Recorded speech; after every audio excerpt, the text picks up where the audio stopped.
syempre, yung reclamation of Manila Bay is a business. It's a business model. Oo. Na kung hahayaan ng local government, matutuloy talaga kung walang pipigil. Ngayon, gusto yan ng local government kasi they earn. Kasi business yan eh. Ang talagang lalaban dyan ay yung mga stakeholders na maaapektuhan like yung mababahaan, yung mga small fisher folks, particularly yung baha.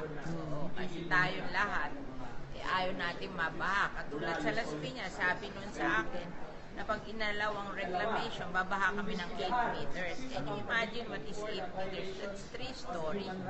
Wala namang bahay sa amin sa Las Piñas na 3-story. Di lahat kami lumupo. So, kailangan yung mga tao na maapektuhan, ipaglalaban nila. Hindi tayo pwede na hindi natin ipaglalaban. Walang nangyayari pag hindi natin ipaglalaban what we believe in.